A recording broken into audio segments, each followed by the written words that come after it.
This talk is on ICE syndrome, the Iridocorneal endothelial syndrome, which is a rare family of diseases that share typical corneal endothelial findings and develop unilateral glaucoma. If you see bilateral glaucoma that you want to call ICE syndrome, you should really look for another etiology.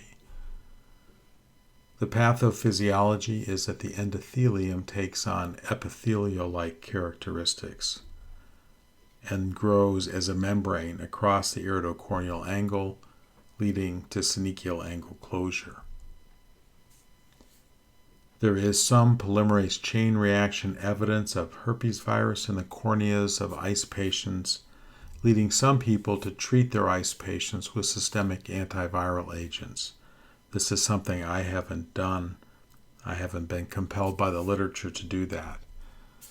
It is more common in women than men and typically develops in early middle age. So it can develop in people who are young, but usually people in their 30s, 40s, 50s. And half of those people will get glaucoma. Symptoms usually come from corneal decompensation, but also they might notice the changes that occur in the iris, like the subtle peaking of the iris in the photograph here, or their ophthalmologist or optometrist might notice these changes. There are three forms of ICE syndrome: Chandler, essential iris atrophy, and Cogan-Reese. There's some overlap between these. They do share the findings of a beaten bronze corneal endothelium, as you can see here. And you can see in this great picture here, to orient us, this is a slit beam coming from the left. This is the width of the slit beam. This is the thickness of the cornea. And what we're seeing is this hammered silver beaten bronze look. You really see it to the side of the bright beam. The other thing that is very common and almost unique to these patients is that they develop synechia that extend far anterior to Schwalbe's line. So this is a synechia in somebody with ICE. This is the anterior border of the trabecular meshwork. You can see that it comes way up on to the cornea. And usually iris won't stick to the cornea unless there's a break in the endothelium from a paracentesis or something. So this is something that really separates the ICE syndromes from other diseases that can cause synechia. In Chandler syndrome, the corneal changes predominate, especially the corneal edema, as can be seen in these two pictures. The abnormalities that are seen on specular microscopy, as seen here, are really seen in all forms of ICE syndrome. But in Chandler's, the corneal abnormality causes edema that's often symptomatic. In essential iris atrophy, the iris changes predominate. The membrane that grows across the anterior segment causes chorectopia, meaning the pupil is displaced, and polychoria, meaning that there are extra pupils. And you get a picture like this, with slit lamp view on the left, red reflex view on the right. This is an interesting essential iris atrophy patient in that there are 4 separate holes in this iris. There's a pupil, of course, surgical iridectomy, a stretch hole, and a melt hole.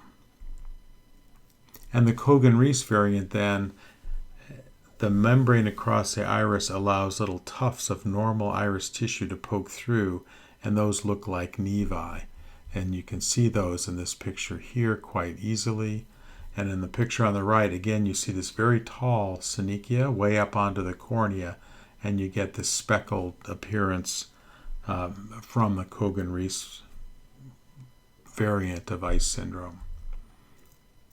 Just a closer view of those little nubbins coming up through this membrane on the iris. And one more extensive view here.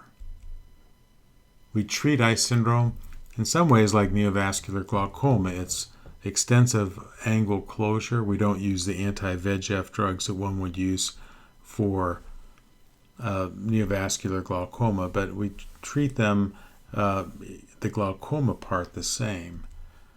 Cholinergics and trabeculoplasty really have no role here because the angle is no longer visible.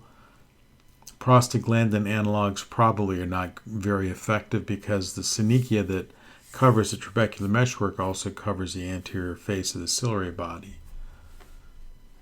Trabeculectomies can be problematic because they can become lined with this abnormal endothelium. And tube shunts can become occluded by this membrane that grows across the anterior segment. The corneal changes that are seen in these patients might require penetrating keratoplasty. The course is typically progressive iris changes, progressive peripheral anterior synechia. These are photos that are just a year apart in a patient who noticed a slight distortion of the pupil in 2012 and the next year had rather striking changes.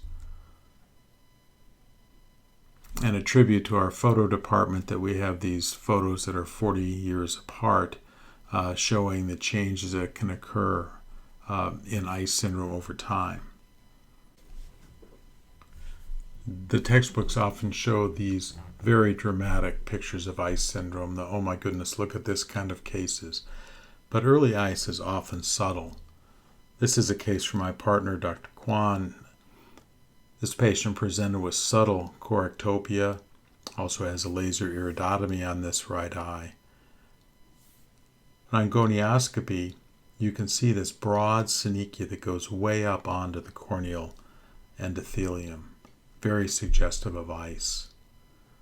The iridotomy was done because this patient had narrow angles and was sort of a knee-jerk response to doing iridotomy with angle closure, but it's not pupillary block, so probably not a great idea. And you can see the normal eye has this excellent, beautiful pattern of endothelium, whereas the affected eye, the endothelium, looks markedly distorted and irregular. What about ICE syndrome versus Rieger?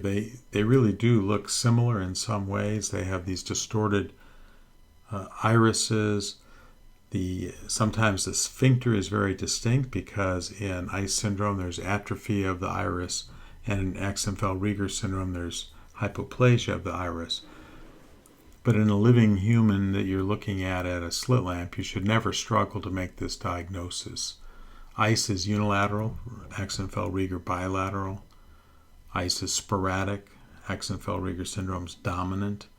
ICE is acquired versus congenital. There's no embryotoxin in ICE, but there is in Axenfeld-Rieger syndrome.